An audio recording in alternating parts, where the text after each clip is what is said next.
St. John's River offers opportunities for reflection, celebration, connection, and action.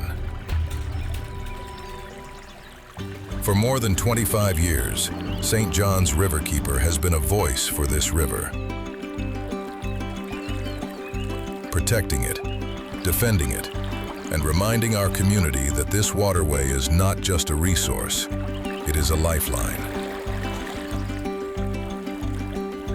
The St. John's River is unlike any other. It connects ecosystems, communities, and economies across an entire region.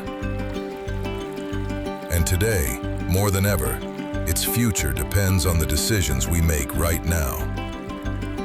This is a moment of urgency, but it is also a moment of opportunity. Join the St. John's Riverkeeper and help protect and advocate for the entire St. John's River watershed.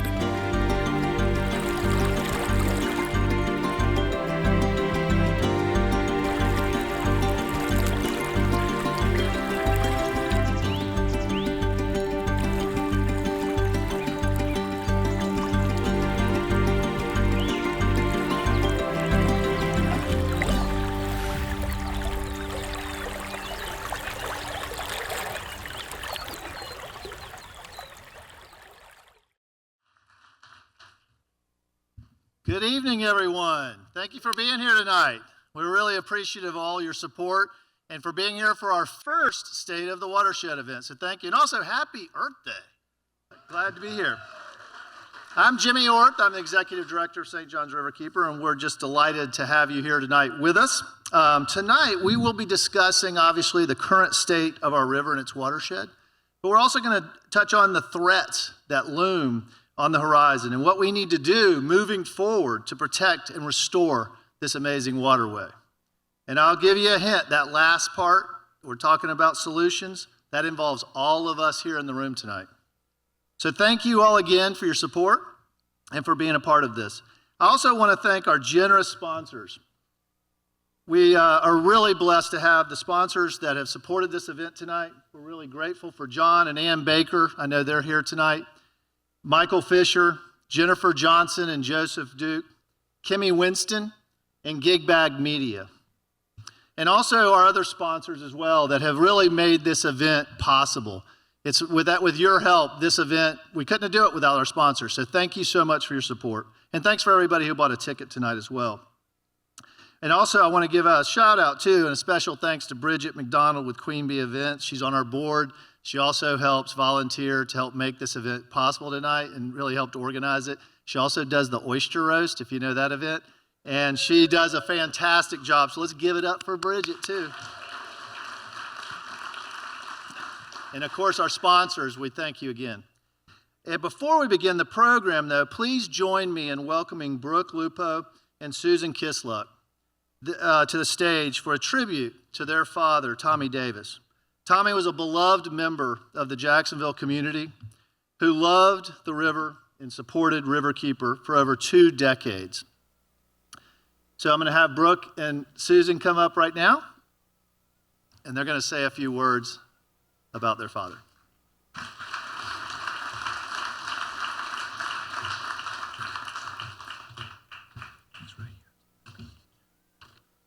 So my mom is Tommy's wife, is out of town right now. So this is something she wrote to read tonight. So this is in the words of Tommy's wife, Julia Davis. Thomas Palmer Davis, Tommy, was born on September 23rd, 1956. He was very lucky to grow up on the river, first on the Ortegal River and later the St. John's, the Big River, as he called it. Spending time on the river with family and friends was an important part of Tommy's life. The river for Tommy was a place to have fun, water skiing and tubing, but it was more than that. Tommy appreciated that no day on the river is ever the same, and that conditions can change very quickly from calm and still to choppy and rough. Tommy delighted in watching eagles and osprey squeal as they hunted for food in the river. Tommy taught his daughters, and later his grandsons, to watch for fish and occasionally dolphin jumping, and if you were very lucky, to see manatee coming up for air, and to watch for those pesky crab traps if you were out on the river in a boat. Tommy enjoyed many sunrises over the river and would set an alarm so as not to miss a full moon rise over the river on a clear evening, texting his sister and his niece to make sure they didn't miss the magnificent view. He also enjoyed watching many launches from the Cape, sometimes even setting his alarm so he wouldn't miss a launch in the middle of the night. Tommy appreciated the importance of protecting the St. Johns and its tributaries and was a longtime supporter of the St. Johns Riverkeeper. Tommy and his wife attended the first oyster roast fundraiser, which was held in a supporter's backyard when Mike Hollingsworth was Riverkeeper 25 years ago.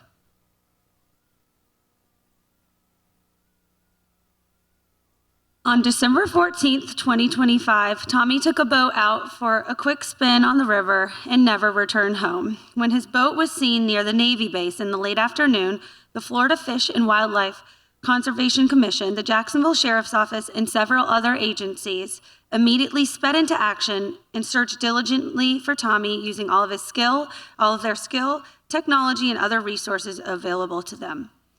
First on the surface of the water and then on the bottom. All of the officers and first responders treated Tommy's family with a great deal of care and compassion and respect through the 5-day search. The family was especially touched when a JSO Marine Patrol officer brought flowers to Tommy's wife in his boat on Christmas Eve. Our family is eternally grateful for all of their efforts. Thank you, everyone, for being here tonight.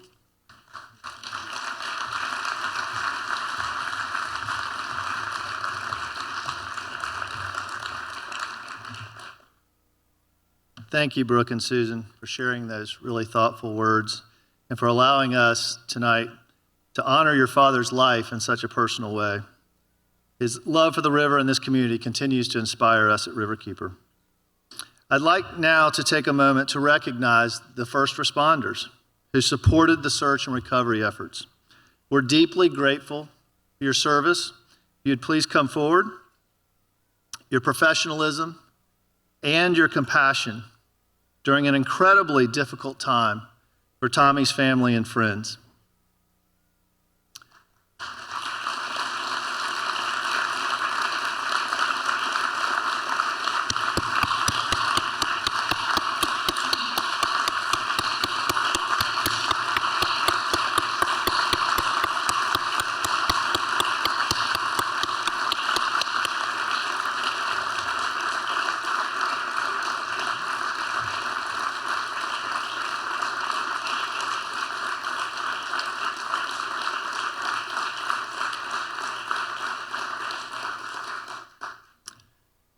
In honor of your dedication, we are excited to announce 2 grants that will carry forward a mission of safety, education, and connection to our river.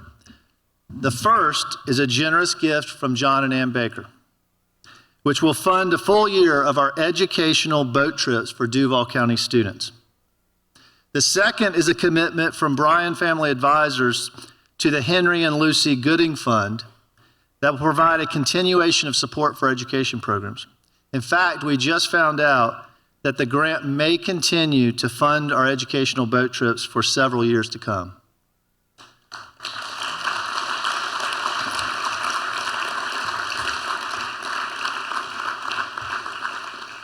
These boat trips do more than just introduce students to the beauty and ecology of the river. They provide critical hands-on education in water safety. For many of these students, this is the first time on a boat. So it's an opportunity to build confidence, awareness, and respect for the water in a safe, supportive environment. It's a meaningful way to honor both the life of Tommy Davis and the contributions of all of you, the first responders, by helping ensure that more young people can safely experience and learn about the river that connects us all. Thank you so much for your service.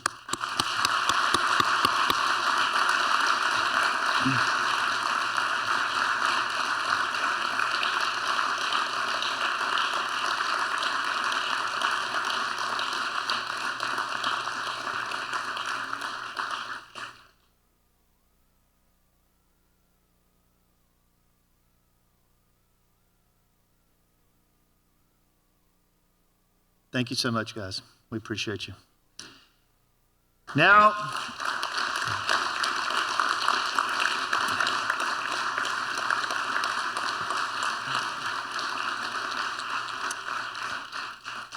I have the pleasure of introducing your St. John's Riverkeeper, Lisa Rinaman, who's going to provide you an update on the state of our watershed.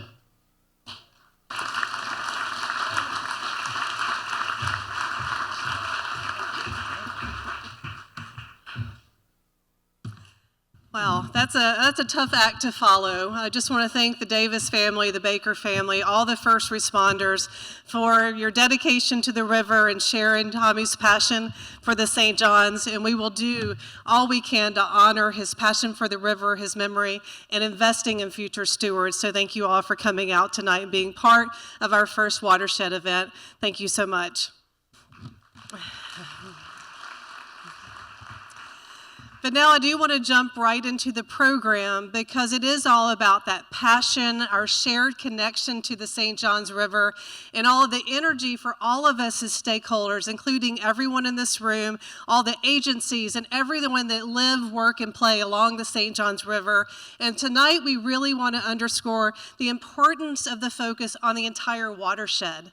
For the last 25 years, we've been focused on fulfilling our mission to defend the St. John's River and advocate for its protection. But it's more than just the St. John's River itself that flows through the heart of so many of our communities. It's about the entire watershed. And so we have to focus on the entire watershed with compassion, with diligence, and most importantly, a sound foundation of science to continue our advocacy for generations to come. But again, we have to focus on the entire watershed. The St. John's River watershed is 8,800 square miles. It actually covers 16% of the state of Florida. It's the second largest ecosystem in the state of Florida next to the Everglades, and it contains the second largest lake in the state of Florida with Lake George. And so there's so many different reasons to celebrate being part of this watershed. There's 18 counties that support it, but we have to continue to make sure that we're working together collectively to protect all the different components: the land, the water, the springs, the communities, the tributaries, and all of us, again, who live and work and play in the area.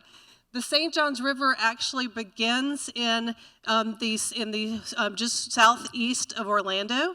The river begins its 310-mile journey in Indian River County. The headwaters compose of Indian River County, Brevard County, and Osceola County, and it begins its 310-mile journey from the mountains of Central Florida, just a couple miles west of Vero Beach.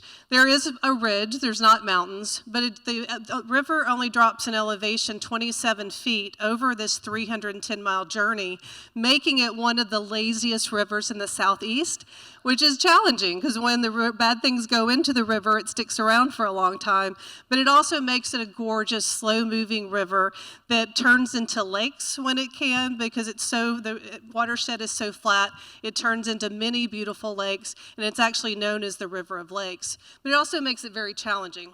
So what we're going to do tonight is walk through the different watersheds, talk about just how wonderful they are, the different basins of the watershed, and also talk about some of the challenges. But let's start with the upper basin of the St. John's. We also call it the headwaters of the St. John's. In this particular area, it's a beautiful area. It's comprised of a mosaic of cypress domes, wonderful freshwater swamps, wetlands, floodplain, as well as gorgeous lakes that are renowned for their bass fishing. This area actually was restored back in 2016 by the St. John's Water Management District and the Army Corps, and it was an award-winning restoration where back in the day this area was basically drained, and so you had fresh water from the headwaters of the St. John's being drained into the Indian River Lagoon.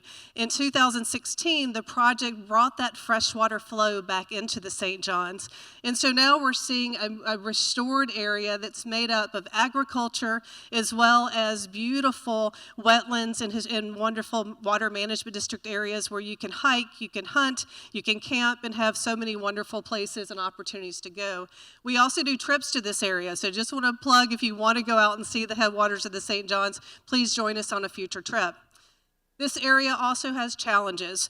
One of the challenges throughout the entire St. Johns River watershed, including its tributaries and the main stem of the St. Johns, is too much nutrient pollution. Excess nutrient pollution in nitrogen and phosphorus can trigger these toxic blue-green algal outbreaks that can be harmful to human health, as well as it can undermine wildlife safety. In addition, it can block out sunlight getting to important grasses.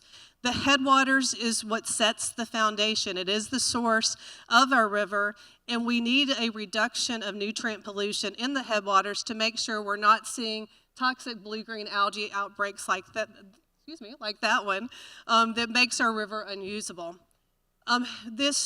We were fortunate with the restoration that we were really hopeful we were going to see a reduction of nutrient pollution with all the new wetlands in the restored areas. Unfortunately, that hope was undermined in 2007 when there was a policy made in South Florida to ban the land disposal of Class B biosolids. Class B biosolids is a pretty word for it. We're going to call it for what it is today. It's sewage sludge. It's basically highly concentrated waste that is a byproduct of treating our human sewage that's going to our wastewater treatment plants. The reason this was disposed of on land throughout the state at one point is because it's the cheapest way to dispose of it on farmland. In addition, it's very rich in nutrients, so it's good for the farmland. It's good for the crops. You can't use it on citrus, but you can use it for in cattle operations to grow food for our cattle. And so in South Florida, when this practice was banned, it was because of the excess phosphorus that was polluting Lake Kissimmee, Lake Okeechobee, and eventually the Everglades. When this practice was banned, that incentivized South Florida to send nearly 70,000 tons of this sewage sludge to the headwaters of the St. Johns. It did provide nutrients for the farmland. Unfortunately, it provided way too much that the land needed, and we saw significant runoff from the transport of South Florida's sewage sludge to the headwaters of the St. Johns. So we really focused for the last 5 years on understanding the nutrient pollution problem, and we're seeing significant increases in total phosphorus in particular, because we don't need excess phosphorus on our land in Florida. In fact, in last year, according to the Water Management District records, in some cases there was a 44% increase in phosphorus runoff just from 2024. And so this is an unsustainable problem. Fortunately, we have some good news to report on in a moment, but we wanted to make sure that there was a way to have a conversation about this that was beyond just water quality. And so we worked with the Trust for Public Conservation and actually had an economist put this in economic terms.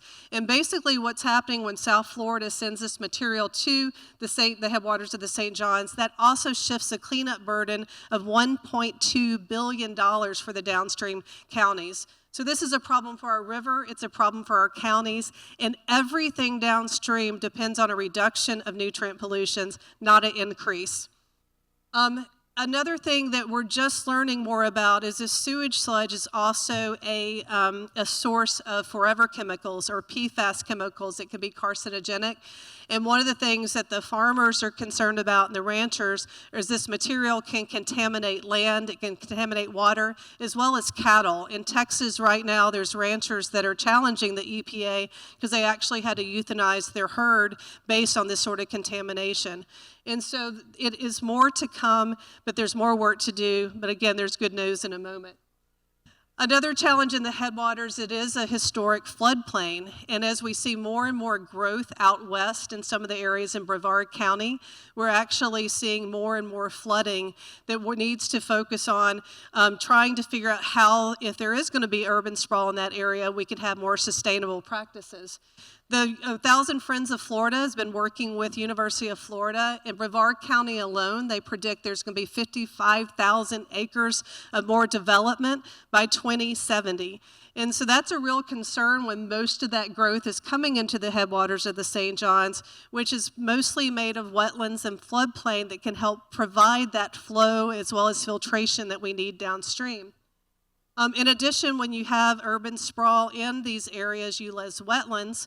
When you lose wetlands, you lose all the wonderful services they provide, like flood protection, erosion protection, as well as the water filtration they do. And so you can also have dirt runoff during the construction that adds to the turbidity or the cloudiness of the water.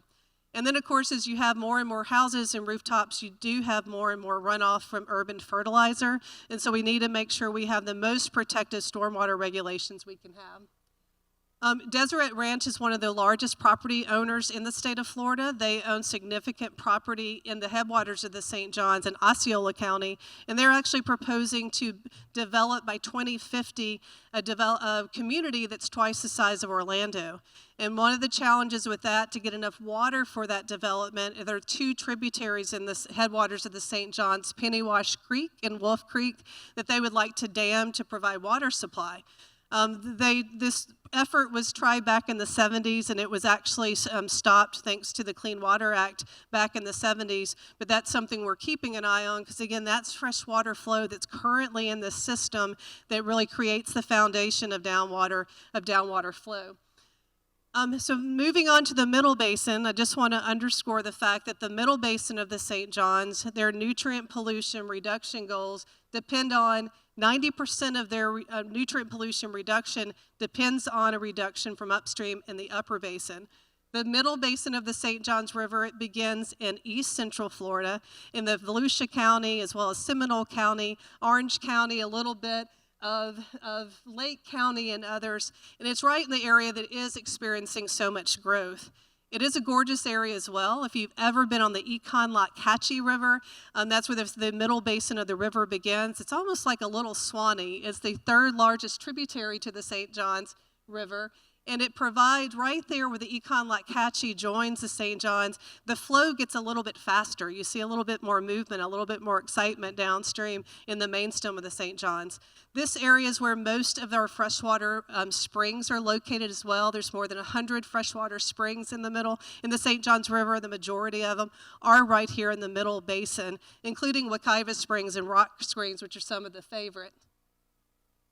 In the wintertime, you can see about a third of Florida's manatees. They all convene at Blue Springs State Park. If you haven't been there during the wintertime, I highly recommend it.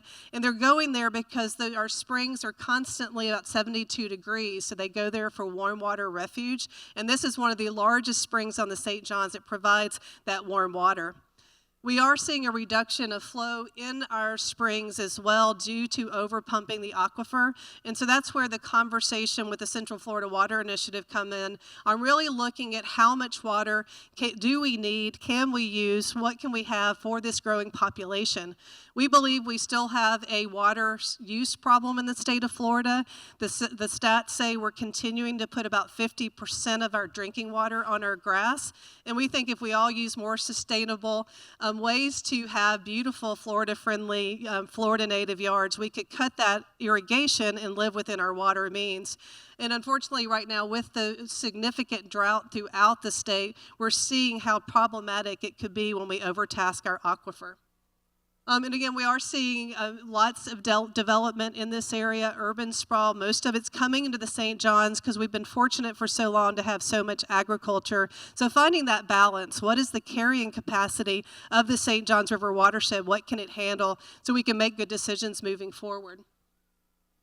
And again, back to when we lose these wetlands, we lose all of the services they provide, and we want to make sure we're continuing to provide flood protection as well as that filtration. Once you lose these wetlands, it's very hard to mitigate for that loss, plus it's very expensive. And so if we protect these systems on the front end, it makes it more economical on the back end.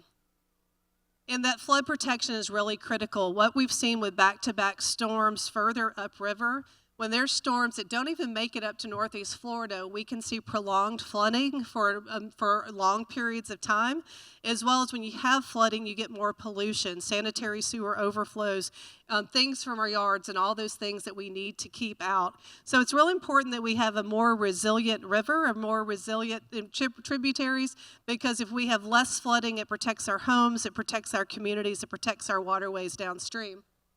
And all of this is important to our submerged aquatic vegetation. We're spending a lot of energy, as well as others, to really understand why we're losing healthy submerged grasses like these on the screen. These grasses are critically important to not only our river, they're the kidneys of the St. Johns River, but they're also important fish habitat. And so many anglers across the state are working with us and others to make sure we're doing everything we can to understand why the grasses are disappearing, and most importantly, how can we bring them back. And now we're going to keep going downriver, going north, since the river flows north. When you go north, you go downriver. And so the downmost river portion of the St. Johns River is the lower St. Johns. The lower St. Johns River begins at the confluence of the Ocklawaha River, just west of Willaca area in Putnam County. And it flows through historic communities like Willaca and Palatka, Green Cove Springs, and all the way up to Jacksonville before it makes its way to historic Mayport, where it meets the Atlantic Ocean. And this part of the river is actually a 100-mile estuary. And so it's an important place where our estuary is creating all the wonderful seafood that's commercially gathered here in the St. Johns River, as well as a world-class bass fishery. The St. Johns River literally put Northeast Florida on the map for bass fishing as the bass fishing capital of the world, and we want to make sure that we keep it that way. But we have our work cut out for us. In the lower St. Johns River of the lower St. Johns River basin of the St. Johns, it basically depends on an 80% increase of nutrient pollution from the middle basin of the St. Johns. In the middle basin, they depend on a 90% reduction of nutrient pollution in the headwaters of the St. Johns. If you don't remember anything else tonight, just remember that if we're going to stop these toxic blue-green algae outbreaks in the St. Johns, we have to begin in the headwaters and at the source. And again, there's good news to come. The lower basin of the St. Johns River is home to the Tri-County Ag Area. There have been best management practices that have been used. The Water Management District has put out wonderful cost-share agreements to make sure that we can have thriving agricultural lands, as well as reduce nutrient runoff, as well as better water conservation. If anyone's had a Lay's potato chip today, you probably had a potato out of the St. Johns River watershed. And so it's really important we work with our agricultural partners to continue to have their way of living thrive in the St. Johns River watershed, but to do our best to reduce runoff as well as better water conservation. Other challenges in the lower basin, it's the most industrial area, and so there are industrial runoff. So one of the things we use is working with the Clean Water Act to ensure that permits are in compliance. If they're not in compliance, there are tools we can use as citizens to ask them very nicely with good data to come into compliance and work with them to negotiate better options. And at times, if we can't negotiate that option, we have the foundation to litigate if necessary. But that's at the last resort. Again, at the end of the day, we want a strong economy. We want a healthy river. And it's part of it about back to these grasses. These submerged grasses in the lower St. Johns are disappearing just like in the headwaters and the middle basin, and so it's critical we figure out why. One of the bigger challenge right now is non-point source pollution. That's the pollution that's not coming through a pipe, but it's coming off our land. It's going down the storm drain. Our storm drains are not designed to filter out all the bad things that go into them. So we need to do our part to make sure that only rain goes down the drain. And there's wonderful river-friendly practices to do that, as well as more protective rules and regulations that can help with this. But it's getting more challenging. One of the things we've learned after Hurricane Irma that was a wake-up call for Northeast Florida, we are seeing higher intensity rains. We see big rainfalls where you have lots of rain coming down at one time, and that's inundating our storm drains. A lot of our storm drain systems weren't designed for the big 100-year storms that we're having much more frequently now, as well as we are seeing sea level rise in the St. Johns. It's accelerating, and we're seeing that many of our storm drains are not able to handle the higher waters just in high tide. And so we're starting to see more sunny day flooding or high tide flooding, especially in the king tide months, because some of our old infrastructure weren't designed to deal with rising waters. So what do we do about it? What do we do when we know we have these challenges that some have decades in the making? What do we do when we know that floodwaters are making some of our challenges worse? Most importantly, what can we do to make sure we continue to have hope and we continue to make good things happen? So the next part, we're going to talk a little bit about some of the wins we get to celebrate tonight, and then we'll talk about some of the work that we get to do together to make sure that we're protecting this river for future generations. So one of the efforts that's been decades in the making is the opportunity to reunite Silver Springs, the Ocklawaha, and the St. Johns. Silver Springs is the largest freshwater spring of the St. Johns River system, but in the 1960s it was dammed as part of the failed Cross-Florida Barge Canal. For more than 50 years, there's been advocates working together to ensure that we bring this system back and reconnect it as God intended it to be, and let nature take its course and reunite the spring flow, making sure we have the migratory fish are able to get up into the Ocklawaha and spawn, and restoring the St. Johns River estuary to what it once was. The good news is this almost got at this legislative session. There was historic progress to get this natural flow back as nature intended it to be, but it fell short. But what really turned the page this legislative session was it was more than just about restoring the natural river. It was more than just about the natural connection and all of the science that's been decades in the making. It really focused on a much bigger picture. It looked at restoration as well as recreation, investing in more outdoor recreation, more opportunity to enjoy the system. And it also focused on economic revitalization for these rural areas, and then also resiliency, making sure there was flood protection for downstream communities. So we do want to give a shout out to the sponsors, Senator Brodeur in the Senate, as well as Representative Wyman Duggan, who worked diligently to make historic process on this effort.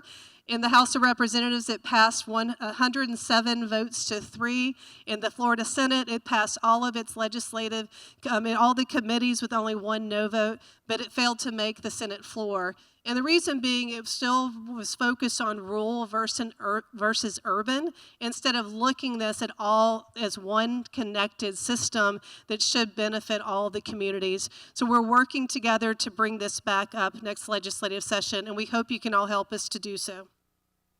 A big win we do want to highlight is back in 2024, we won a federal legal fight to restore the Clean Water Act and Endangered Species Act protections to protect wetlands from being permitted in development in the state of Florida.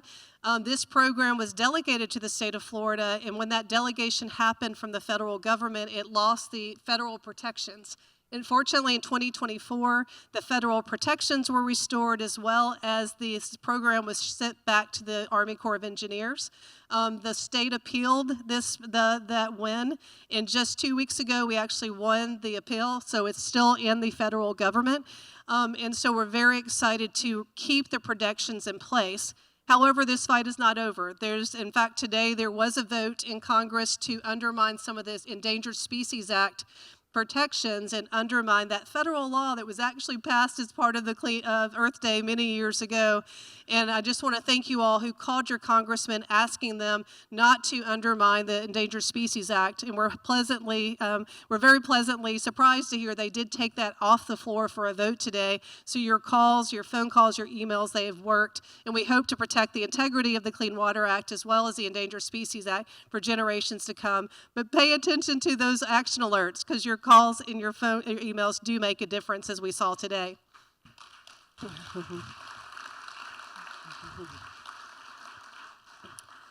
And I'm very happy to say, as I promised you, we had good news regarding the sewage sludge and the biosolids fight, to celebrate a huge win on biosolids policy. And I will call it biosolids policy because that's what it is in all the state regulations. But it was the best policy passed to protect all of Florida from the land disposal of biosolids in the state of Florida. It was a combined effort. The 2006 Farm Bill banned the worst of the worst Class B biosolids, which is what was being sent from South Florida. That's going to be banned across the entire state by 2028. But by that shift, it actually created a new problem. When you have Class B ban, you start getting a little bit better. It's a little bit cleaner in Class AA biosolids, but if it's not regulated, if it's not done well, that can cause an unintended consequence of more nutrient pollution as well as more dumping if there's not safe guardrails in place. And so we want to honor our 2026 Legislator of the Year, Senator Jennifer Bradley, who's here with us tonight.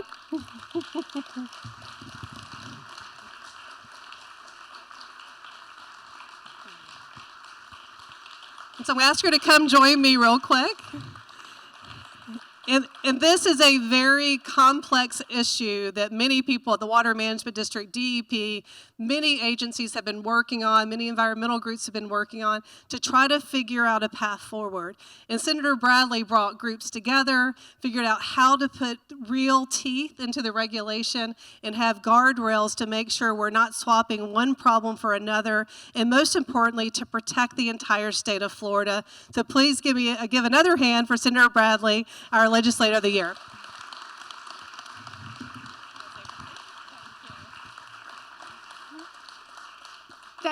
Thank you so much, Lisa, and to everyone here tonight at the first Watershed event, which is wonderful and an incredible presentation. We live in a part of Florida that is just blessed by the St. Johns River and this entire watershed. But it needs that advocacy all session that you advocated, several groups advocated, and really brought the technical expertise, and we worked with agencies to make sure that we could stop some of the excessive nutrient runoff, that there wouldn't be bulk disposal of biosolids. We spend a lot of money and put a lot of effort into making sure we have clean water, but to what effect if we're going to continue to dump nutrients and allow South Florida's nutrients to come into our river? So it really was a great win for the river. There is a lot more to do. You've highlighted a lot more of those issues, and I look forward to working on those in the future years. Thank you. Thank you.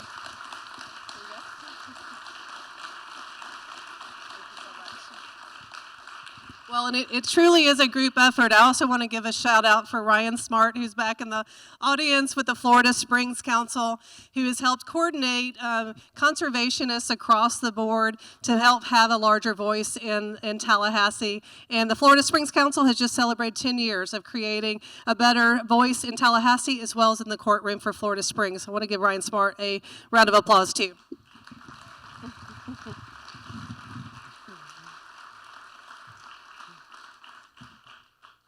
Okay, so what's next? So this is the exciting part. This is about what we're doing moving forward to make sure that the progress will be addressed well and those devils in the details are handled, as well as that we're looking at other issues we need to attack moving forward. I'm happy to announce we have hired our first ever headwaters specialist, Niyati Shah, who is here. Niyati is coming to us to make sure she's working with all of our stakeholders in the headwaters to provide citizen oversight to the rulemaking that's going to come and be part of the next step of regulating and having these guardrails and protective things in biosolids, and also working with the counties in the headwaters to do more sampling for forever chemicals in groundwater, surface water, as well as on land. So we're very excited to have a full-time person in the headwaters that will build this advocacy and work on strategic connectivity with all the groups that are working on the Indian River Lagoon to also work to protect the west side of the counties down there, because we're experiencing a lot of the same issues. So if you are here tonight, she's going to be over here. I hope you can meet Niyati and be part of that citizen oversight. We also do field trips in the headwaters. We just had a great one recently down to Blue Cypress Lake. I see a couple people that were there to really make sure we're experiencing all of these wonderful connections that really build that foundation for the St. John. So you'll see more and hear more on our work in the headwaters. We also want to give a shout out to the North Florida Land Trust. As I mentioned earlier, we cannot protect our water without protecting our land. And the North Florida Land Trust has worked with Senator Bradley and others to make sure we're getting conservation land. We're getting easements in our agricultural land so farmers can continue their work and still protect the land and protect the water for future generations. So we want to make sure we're doing more of this to conserve more of our wild spaces so we can enjoy them, but they can also protect our waterways. We also have to protect our natural spaces that exist. This is the Ribault River Preserve. It's one of the most beautiful salt marsh areas. But if we're not working with the Climate Coalition, others, to protect these systems from sea level rise and inundation, we could lose some of these areas that are protected, and want to make sure we're doing all to protect our salt marsh together. And then, of course, as I mentioned, our work to protect submerged aquatic vegetation. The grasses in the lower St. John's disappeared after Hurricane Irma. We all thought they would come back. Historically, they have come back after hurricanes, but 5 years went back and the grasses did not return. So we focused on an 80-mile stretch of the St. John's from Doctors Lake to Lake George and picked 14 sites. And we studied the same protocols the Water Management District uses when they study grasses. So we could go out by boat from dock to dock, working with homeowners, working with scientists, working with groups in the area that care, from fishermen to crabbers, anyone that came by. We invited people to come. We look at water quality. We look at the grasses to see how they're doing them. And we measure them in the way that the Water Management District and other agencies do, so we can compare historical notes.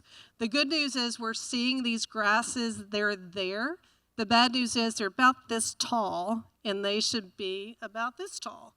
And so the grasses are there. The native grasses can survive. But we're into our 4th year of collecting data and working with the agencies involved to pull their data together. And I'm pleased to say we're actually meeting next month with the St. John's Water Management District to talk about solutions. They also created a 20-year report of focusing on all the data that they've had on this so we can compare back years. And I also want to applaud the board, and the chairman of the board, Rob Bradley, is here, for making submerged aquatic vegetation a priority for the Water Management District. Thank you for that.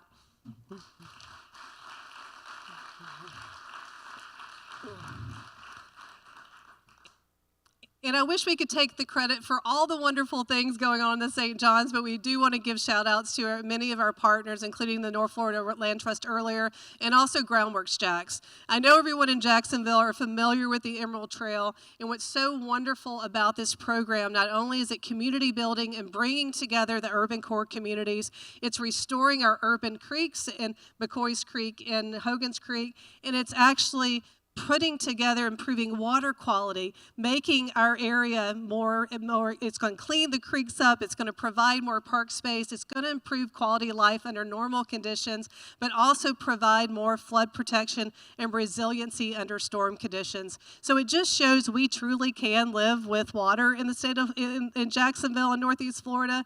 It could be our biggest asset or it could be our biggest threat. And Groundworks Jax, thank you for showing how it's done with these wonderful restoration projects.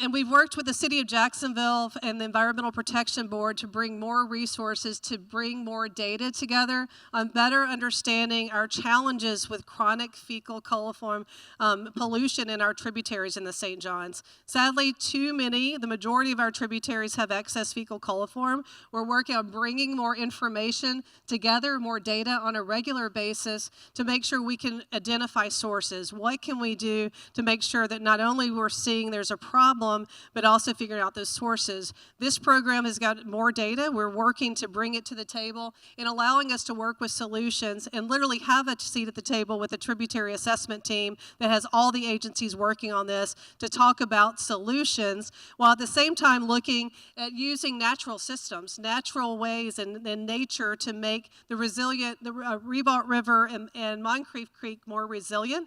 There's a wonderful oyster project that not only allows us to harden the shorelines and some of the riverfront parks there, but bring together the community. Just this past Saturday, if anyone went to Oyster Fest, it's a huge opportunity to celebrate the natural bounty of these waterways, build community, and also make Ribault and Moncrief Creek and the communities more resilient. So very excited about this project.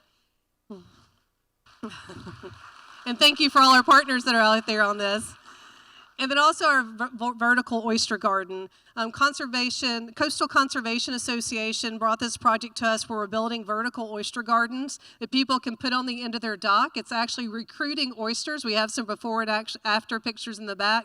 And it's cleaning up water quality and giving college students information to study conditions that will make our river more resilient and recruit and bring our oysters and really revitalize all of our fisheries and commercial fisheries. So we love this project. If you have a dock, let us know. We have more oyster gardens. And then wrapping up pretty quick, we are increasing our reach at the state level. There are 15 waterkeepers in the state of Florida. We cover 45,000 acres of watershed collectively. So we formally united to have Waterkeepers Florida to make sure that we're representing all of our waterways better in Tallahassee and beyond. So we're looking forward, if you live in any of these watersheds, please support your local waterkeeper and Waterkeepers Florida moving forward. And then, of course, I want to make a call to all of you. We need to give our river a bigger voice throughout the watershed, and we need your voice. It's one thing for us to show up. It's another thing when you as citizens and volunteers show up to talk about the river you love, the watershed you care about, and how we can work together to make sure that the river has a voice throughout. So we have training opportunities to make sure we're working together using good data, good science, and good solutions. And then, of course, we always have a chance to get your feet wet when we come together to clean up our tributaries, to have a good time. It gives us a real opportunity to make sure we're keeping plastic out of our waterways and also making a difference. And there's instant gratification when you're cleaning up a creek because you can actually see the benefit of your labor right away when some of these things take decades. And we're always looking for opportunities for education. We have river-friendly programs. We do tabling throughout the watershed. And if you like to talk about these things, please volunteer for an opportunity. And then I'll wrap up with education. Our education program, as we started with the Tommy Davis salute, is the core of the work we do. It truly is investing in future generations to ensure that they are benefiting from the work we do. They have the skill set to make a difference and really have a sense of place in their community. And so I just want to give a shout out to our education team. They're not here tonight because they've actually been in Putnam County for the last couple of days, taking every second grader out on an educational boat trip. And so we just want to give our education team a shout. And if you ever want a really wonderful opportunity, volunteer for an educational boat trip. And with that, I am going to stop.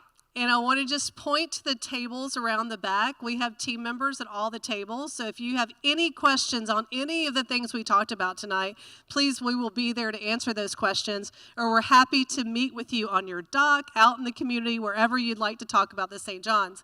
But for tonight, we do want to ask for your help. We want to ask that each of you pull out your cell phone and take a picture of this QR code.